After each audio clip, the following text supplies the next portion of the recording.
ginecología, sino para pediatría en general, porque todos los hospitales podemos atender pacientes prematuros, prematuros tardíos o ya sea prematuros extremos, y nos tenemos que enfrentar ante esta situación inicialmente. Entonces es por eso que se creyó conveniente hablar primero del manejo médico del ducto, sin irnos todavía a cirugía, sino qué hacer al inicio. Para recordar que el ductus arterioso es una estructura que va a comunicar la aorta con la arteria pulmonar. Y esto es muy importante en la vida fetal, puesto que permite la disminución de la presión de la arteria pulmonar y así prevenimos efectos deleterios sobre los pulmones inmaduros, sobre todo de los prematuros. Esta sería la circulación normal, que al nacer se va a ir cerrando y se va a convertir en el ligamento arterioso. Pero cuando queda abierto es lo que le llamamos un conducto arterioso persistente. Ahora, ¿cuándo se cierra este ductus? Fisiológicamente se tiene que cerrar. En la mayoría de neonatos a término, el conducto arterioso se cierra espontáneamente en la vida extrauterina a las 48 a 96 horas. Eso es en los atérminos y en los pretérminos tardíos, o sea, a partir de las 34 a 35 semanas. Sin embargo, en los más pequeñitos, en los prematuritos, este permanece abierto un poco más de tiempo con una frecuencia que es inversamente relacionada con la edad gestacional y con el peso al nacer. Afecta al 40% de la población pretérmino. Puede llegar a afectar incluso hasta el 80% de los neonatos con extremo bajo peso al nacer, o sea, menores de 1 kilo, y al 70% de los recién nacidos menores de 28 semanas. Acá tenemos esta tabla en la cual Evans en el 2000 publicó cómo era el comportamiento del cierre del ductus según las semanas de edad gestacional. Por ejemplo, a las 29 semanas todavía tenía hasta las 5 horas de vida un diámetro de 4 milímetros incluso. Pero si vemos, conforme era menor la edad gestacional, podíamos tenerlo ya abierto incluso aún con 5 horas de vida. Entonces, esto es lo que nos da a entender de que podemos encontrarlo abierto, incluso muy grande, dependiendo del estado clínico con el que nace el paciente, de la edad gestacional y del peso. Acá tenemos otra tabla en la que se observa, por ejemplo, las edades gestacionales. Entre 30 y 37 semanas al día 4, el 10% de bebés presentaba un ductus abierto y a la semana solo el 2%. Sin embargo, si disminuimos la edad gestacional de nacimiento, podemos ver, por ejemplo, que entre 27 y 28 semanas, el 78% lo tiene abierto aún al cuarto día y el 64% a la semana. Más chiquitos, 24 semanas, 90% va a tener un ductus abierto al cuarto día de vida versus un 87% al séptimo día. No hay gran diferencia significativa. Pero si comparamos entre las semanas casi a término o mayores de 30 semanas con los de 24 semanas, miren la gran diferencia de persistencia del conducto arterioso.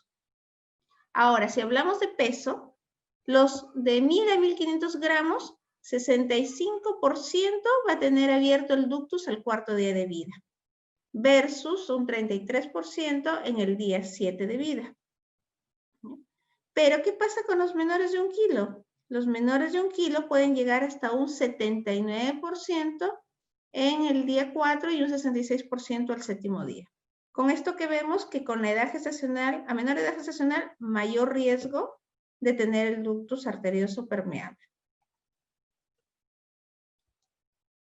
Ahora, el cierre del ductus arterioso es un evento crucial para la adaptación circulatoria. Es imposible que no se dé este evento, o sea, es necesario que se dé, es parte de la fisiología. Pero en los prematuritos, su persistencia puede estar asociada no solamente a la prematuridad, sino también a diversos factores extras como sepsis, hipoxemia, etcétera, etcétera. ¿Y qué pasa? Van a aumentar la morbimortalidad e incluso, por ejemplo, llevar a problemas como enterocolitis necrotizante, displasia broncopulmonar, alteraciones del neurodesarrollo a largo plazo. Esto ha sido visto ya en muchos estudios desde hace unos 20, 30 años, y lo que se ve es que mientras más repercute este ductus arterioso, mayor es el daño que podemos encontrar en los bebés. ¿Cuáles son los principales factores que contribuyen a este cierre del ductus? Uno, el incremento de la presión arterial de oxígeno, el cierre del flujo placentario. Y tenemos que tener en cuenta que óxido nítrico, la hipoxemia, la endotelina 1, la bradicinina, norepinefrina, la prostaglandina E, van a contribuir a que la comunicación permanezca abierta. Tenemos que tener en cuenta que el ductus arterioso persistente no es lo mismo que un ductus hemodinámicamente significativo. Entonces, ¿qué tenemos que tener en cuenta? ¿Cuál es el hecho relevante aquí? La constricción. Es variable en las primeras horas de vida. Si el CHUM predomina de izquierda a derecha, ¿qué vamos a tener? Que las presiones del pulmón van a ser menores que las sistémicas. Entonces, cuando ese cierre falla, es donde se va a producir el ductus en sí y va a ocasionar que la sangre recircule hacia la parte pulmonar, causando todos los signos clásicos del ductus arterioso. El flujo en la vena cava superior también se relaciona inversamente con el tamaño del ductus, sobre todo en las primeras horas de vida. Después ya el corazón va a tratar de compensar, incrementando el gasto del ventrículo izquierdo para mantener un flujo sistémico. Entonces acá tenemos que tras la disminución de la resistencia vascular pulmonar, se va a producir un cortocircuito arteriovenoso.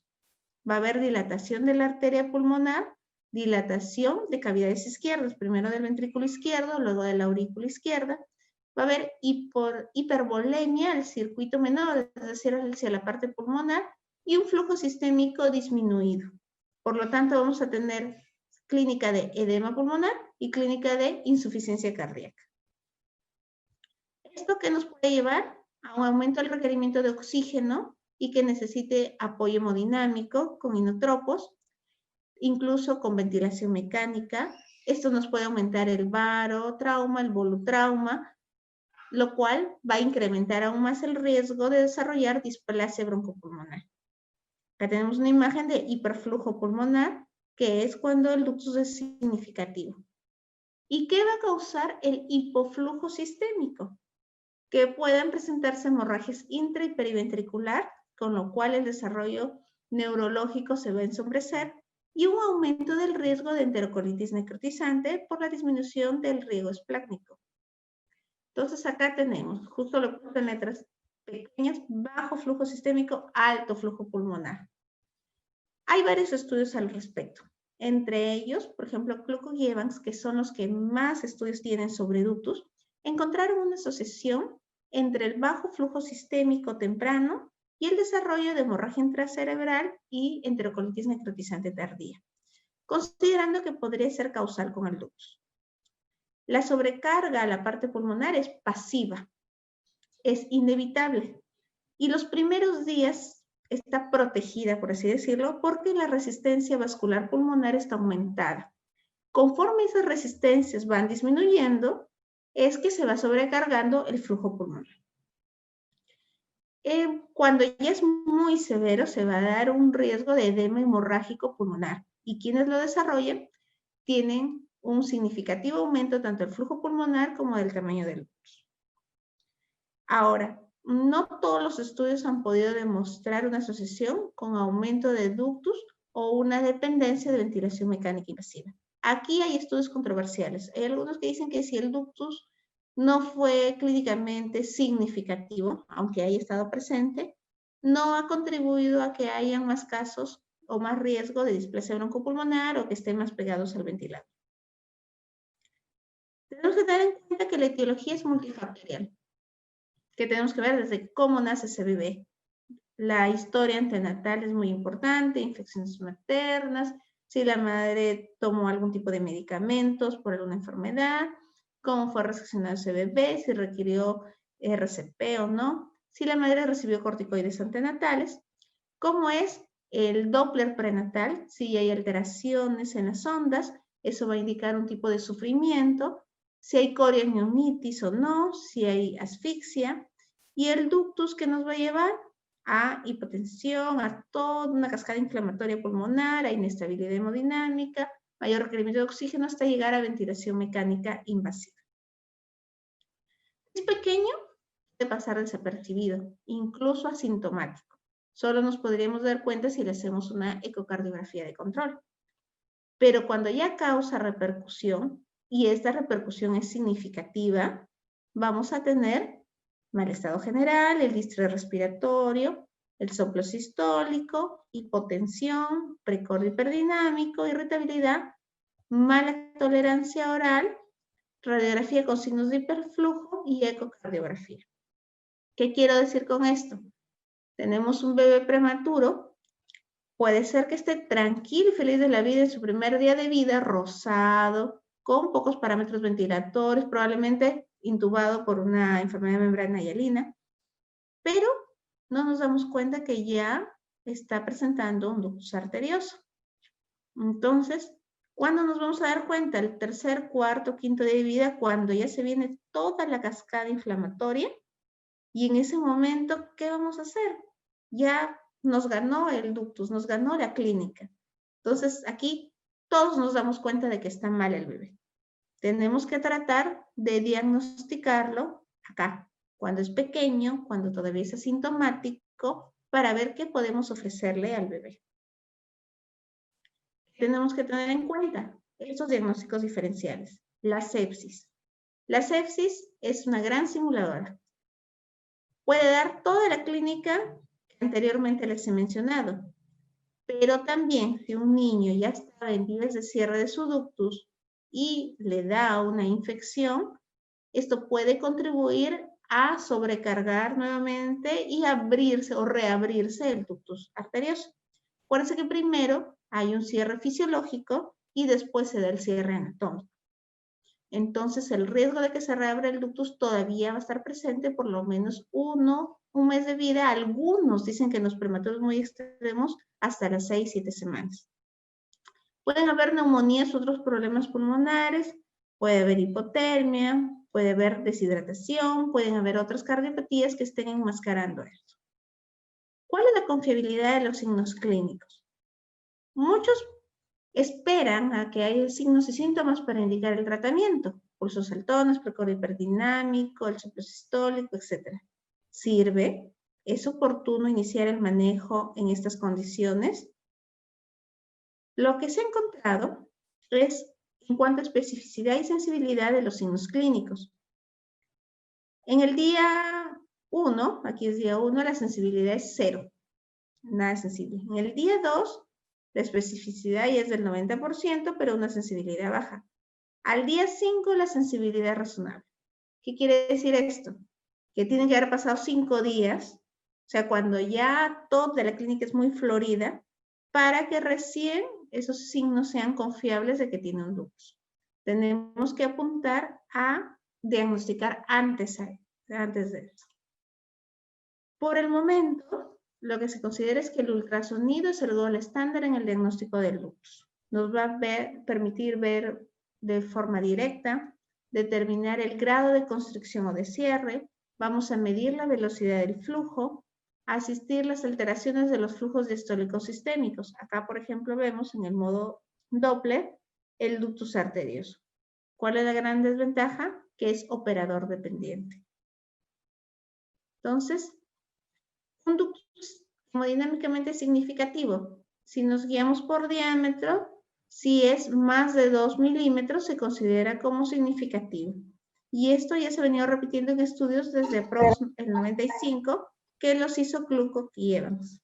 También nos permite ver la dirección del shunt, el flujo en aorta descendente, el aumento de la velocidad diastólica en aurícula izquierda, la relación AIA-O que no sea mayor de 1.5, el gasto del ventrículo izquierdo. Todo ello nos da una sensibilidad del 83% y una especificidad del 90%, sobre todo en prematuros menores de 29 semanas. ¿Qué es ahora lo que se propone? Que las ecografías deberían hacerse al lado de la incubadora del paciente. Que la primera ecocardiografía debería hacerse a partir de las 6 horas de vida.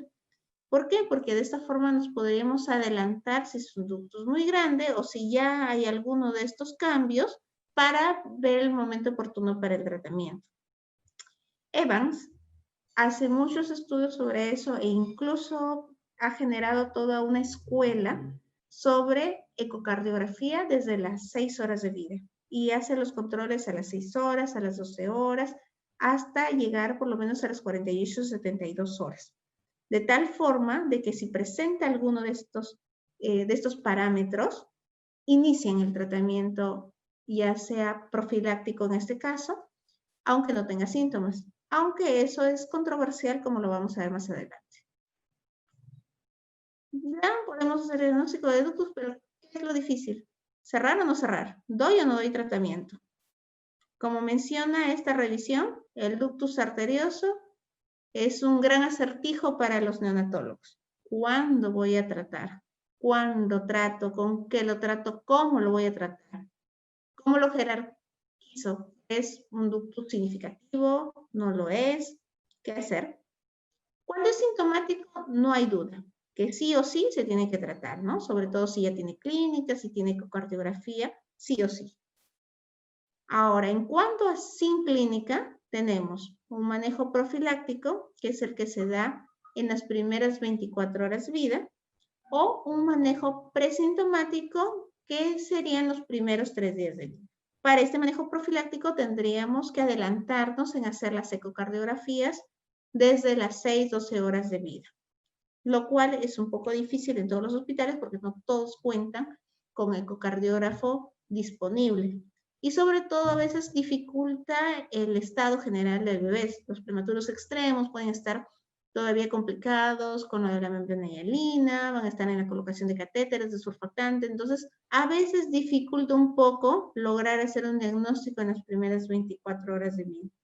Sería ideal tener una ecocardiografía el primer día, lo mucho el segundo o tercer día. Es lo ideal, pero no siempre es posible. El tratamiento profiláctico, en menos de 24 horas de vida, hay estudios controversiales, hay algunos que mencionan que no hay cambios significativos, con un riesgo relativo de 0.84, el intervalo de confianza pasa el 1, entonces no encontraron significativo. Esto fue en un estudio que hicieron de dar indometacina endovenosa profiláctica para prevenir la mortalidad y morbilidad en los prematuros. No encontraron mucha significancia. Ahora, en menos de 72 horas de vida, ahí consideran que si se da el tratamiento, podría haber disminución del riesgo de hemorragia pulmonar en un 35%. Este estudio fue hecho con indometacina. Esto es publicado en el 2008.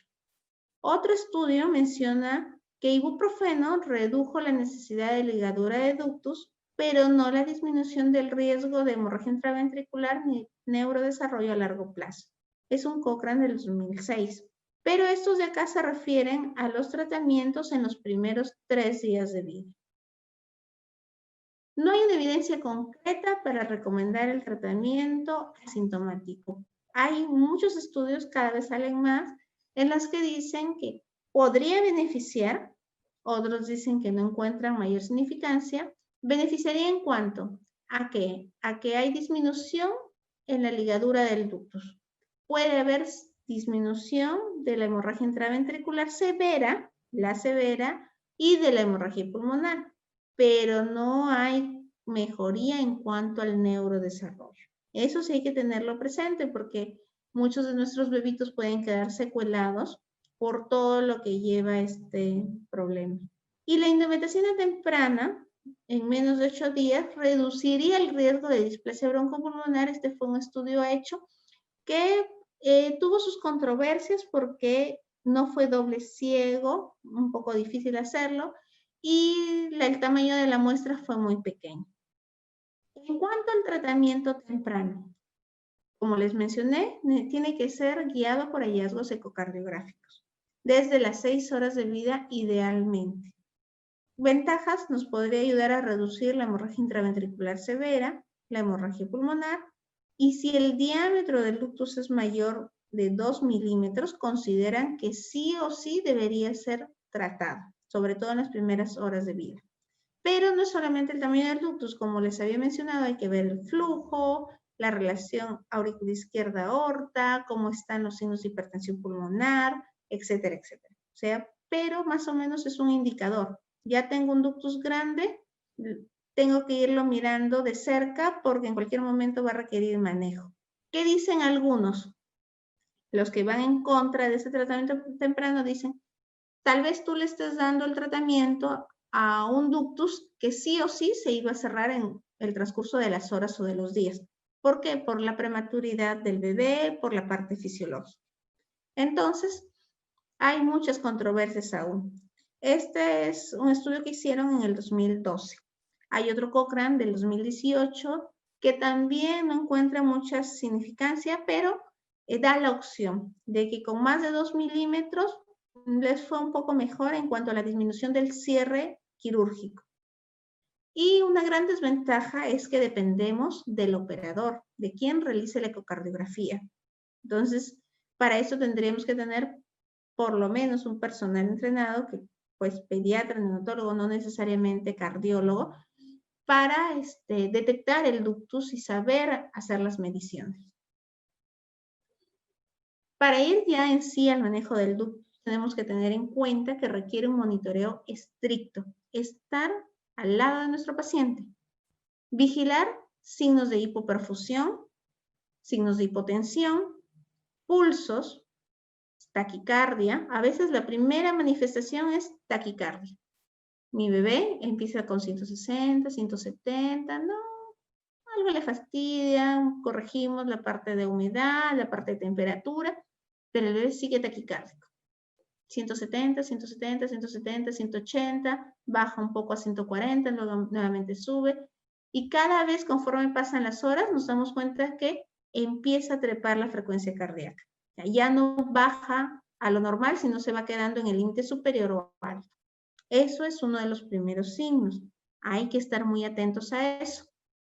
La taquipnea e incluso distrés respiratorio, cuando ya es mucho más evidente, hay que estar vigilando la diuresis horaria, ¿no? La oliguria o la anuria ya indican que la falla es multiorgánica, que hay un gran compromiso hemodinámico. Se recomienda en los pequeñitos, sobre todo los primeros días de vida, balances estrictos cada 6 a 8 horas, con cada cambio de turno, ¿no? Pedirle al personal de enfermería, por favor, avísame si no orinó. A veces dicen, no, en la siguiente orina, en el siguiente cambio de pañal. Pero cuidado con los más pequeñitos, recuerden. Si bien es cierto, en un bebé normal le damos la opción de que tenga su primera diuresis las primeras 24 horas de vida, estos son bebitos que de inicio reciben endovenoso. Entonces, en ellos no se espera a que orinen recién las 24 horas de vida, sino un poco antes. Y por eso hay que estar vigilando. En los más grandecitos, en los que se les ha iniciado vía oral, hay que vigilar si es que presentan signos de mala tolerancia enteral, presencia de residuos gástricos biliosos sobre todo. Si hay distensión abdominal, pero que sea significativa, o sea, que sea más de 2 centímetros del basal, ¿no?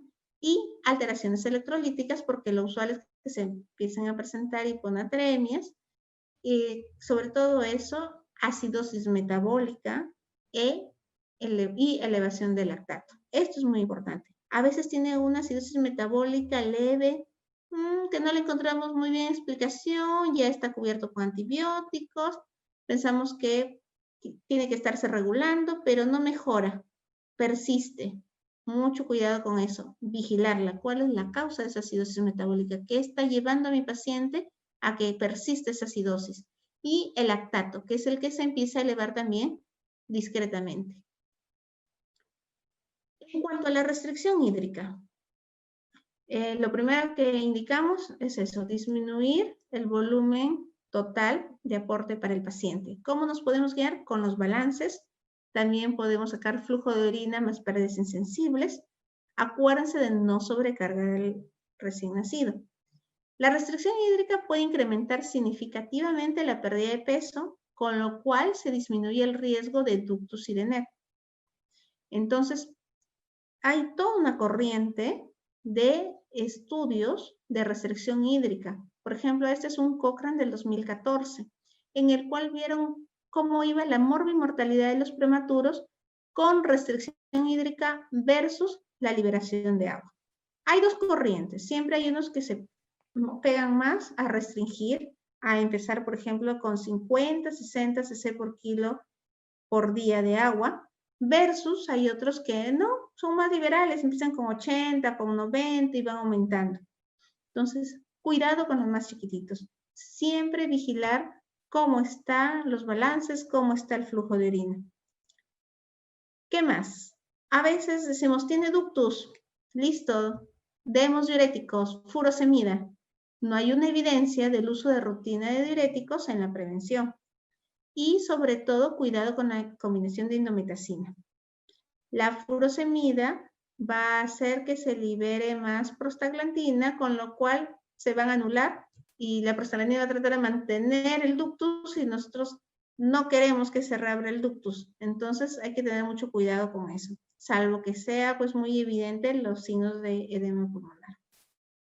Y esto es muy importante, mantener unas saturaciones de oxígeno óptimas para facilitar el cierre de ductos en prematuros extremos. Se ha visto que con saturaciones por encima de 88 a 94, 95%, el cierre de ductos fue más exitoso. En cuanto a la terapia farmacológica, tenemos la indometacina, que es la ideal, que hay varios regímenes, las 3 dosis a intervalos de 24 horas, a 0.2 miligramos por kilo, 0.1 y a 0.1 la siguiente. Es muy eficaz. También hay estudios con tratamientos más largos, pero al parecer hay más efectos secundarios. Si ya se ve que con la primera dosis hay un buen cierre, se podría acortar incluso el esquema. Esa es la ventaja de la indometacina, pero para ello, después de cada dosis, habría que estar haciendo evaluaciones con ultrasonido. En Gerson refiere que el cierre de ductos con indometacina se logra en un 80 o 86% en recién nacidos con menos de 2 kilos. Y en los menores de 1 kilo, el cierre llega a 54%.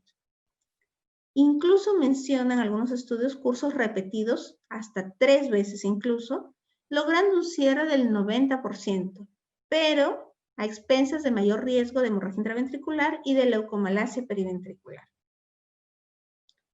En cuanto a la indometacina, también habrá que decir que es un inhibidor no selectivo de la COX, al igual que el ibuprofeno. No hay un consenso estricto de cuándo es el mejor momento que debe ser administrado. Sí, hay muchos estudios con indometacina sobre su uso profiláctico, en los cuales han visto que hay una reducción en la tasa de hemorragia periventricular, hemorragia pulmonar, en la incidencia del ducto sintomático y en la necesidad del manejo quirúrgico, ¿no? Esos se han visto en varios Cochrane, en el 2010 e incluso en otra revisión del 2012. Pero no mejora la supervivencia ni los desenlaces neurológicos, que es lo que queremos evitar. No reduce las discapacidades a largo plazo. Eso hay que tener en cuenta. Como efectos adversos, la hiponatremia, la oliguria, sangrado activo, falla renal. La administración simultánea con corticoides nos va a aumentar el incremento de perforaciones gastrointestinales y enterocolitis necrotizante. Otro fármaco utilizado es el ibuprofeno. Se buscó como una alternativa en indometacina, puesto que en muchos lugares como el nuestro no es fácil conseguirla, el costo es elevado.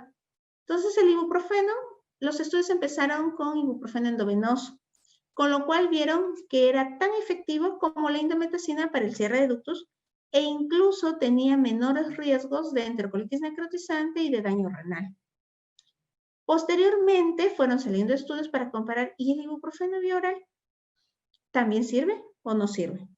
Entonces se hizo un estudio multicéntrico randomizado, doble ciego, que fue publicado en el 2004, en el cual vieron que era tan efectivo como en el endovenoso, lo cual se repite en otro artículo que mencionan en el 2020. El ibuprofeno profiláctico ha demostrado una disminución en la incidencia de ductus significativo, pero tampoco disminuye la frecuencia de hemorragia intraventricular. La dosis usual, cada 24 horas, 10 miligramos por kilo dosis la primera, luego 5 miligramos y la tercera 5 miligramos por kilo también. Es efectivo en el cierre de ductos cuando hay una reducción del flujo sanguíneo cerebral y mesentérico con menores efectos sobre la perfusión renal. Como les había dicho, ibuprofeno endovenoso es tan efectivo como indometacina. Similar eficacia vía oral y endovenoso, Algunos estudios propugnan dosis altas de ibuprofeno, incluso. Por ejemplo, de 20 miligramos por kilo, luego bajar a 10. Pero se hicieron estudios en los cuales compararon ambas dosis y no han demostrado mayor beneficio con dosis altas en comparación al estándar. Y bueno, hay que tener en cuenta el costo porque el ibuprofeno endovenoso también es mucho más costoso y no todos lo pueden conseguir. El ibuprofeno profiláctico me disminuye el riesgo de ducto significativo, pero no cambia la frecuencia de hemorragia intraventricular, lo que les había mencionado. A tener en cuenta esto. En algunos bebés se encontró hipertensión pulmonar luego de su administración. La causa no muy clara, pero no es algo que tuviera significancia clínica, sin embargo sí lo mencionan para tenerlo presente.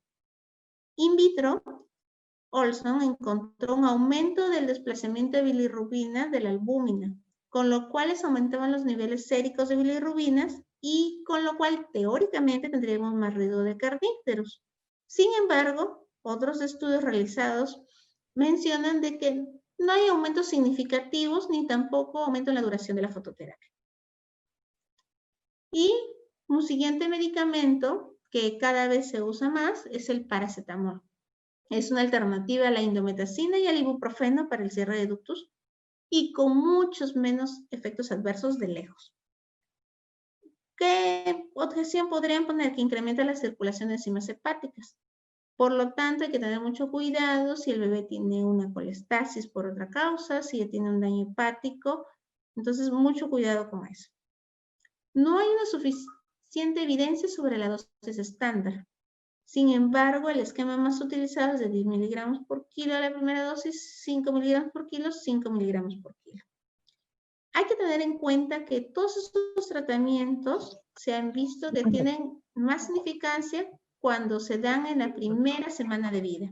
Cuando reciben el tratamiento tardío, se ha visto que no tienen mucha opción o eficacia en el cierre del ductus.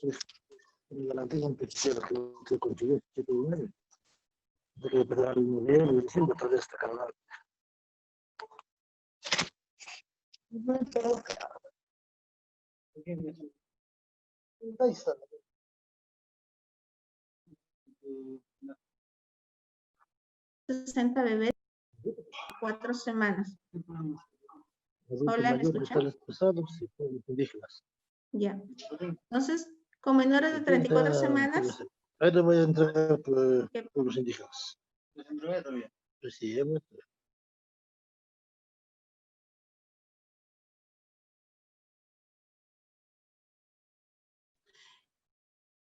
Listo. Entonces, les mencionaba que sobre el paracetamol hay muchos estudios, pero que todavía les falta la evidencia científica completa porque los pacientes en realidad es poca la cantidad que logran recolectar estos estudios, ¿no? Por ejemplo, Dan, en un estudio randomizado de 160 bebés menores de 34 semanas, comparó ibuprofeno vía oral con paracetamol. Lamentablemente este estudio no fue ciego, pero llegaron a encontrar rangos de cierre entre 79 versus 81%, con menos sangrado gastrointestinal y menos ictericia. Onsel, en este estudio, publicado en el 2016, fue un estudio randomizado de 90 bebés menores de 30 semanas, a los cuales entre las 48 a 96 horas dieron tratamiento con ibuprofeno vía oral versus paracetamol y encontraron similares estudios. Buena eficacia y menores riesgos de sangrado. Y este estudio de DAS encuentra resultados similares, tanto de eficacia con paracetamol versus ibuprofeno en los prematuritos. Esto fue publicado en el 2014. Y de hecho, en nuestro medio cada vez usamos más el paracetamol. El paracetamol que ahora ya tenemos la presentación endovenosa con muy buenos resultados y que incluso muchas veces requiere solamente un curso. Como les dije, lo importante es también tratar los agraviantes, la sepsis, por ejemplo. ¿Qué podemos concluir de esto? Que tenemos que hacer un reconocimiento del ductus temprano para ayudar a mejorar la sobrevida y disminuir las complicaciones en los prematuros. La recomendación actual, ecocardiografía al lado del paciente. Difícil, pero son las recomendaciones actuales sería lo ideal para un manejo más temprano, más profiláctico, desde las 6 a 12 horas de vida. Si no tenemos esa opción, tenemos que estar haciendo un monitoreo estricto y cercano de toda la hemodinamia de nuestro bebé, ¿no? O sea, estar viendo constantemente la frecuencia cardíaca, la frecuencia respiratoria, los pulsos, las presiones, la acidosis metabólica, cómo va la diuresis, esa hiponatremia que recién se empieza a instalar, o sea, estarlo mirando con malos ojos para estar atentos y ver cuál es el mejor momento para iniciar el tratamiento. No hay un consenso estricto de cuándo ni cómo iniciar el tratamiento. Hay que descartar comorbilidades que nos puedan confundir, como les había mencionado, la sepsis, la hipotermia, entonces las enfermedades pulmonares incluso, y cada vez se hacen menos cirugías, solo si falla el tratamiento médico, pero cada vez son menos los pacientes que van a ligadura.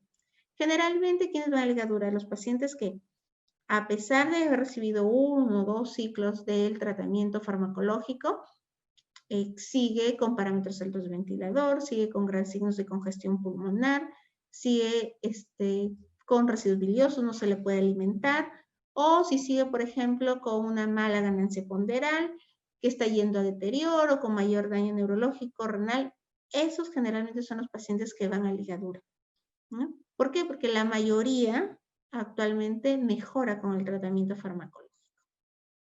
Muchas gracias. ¿Tuvieran alguna duda?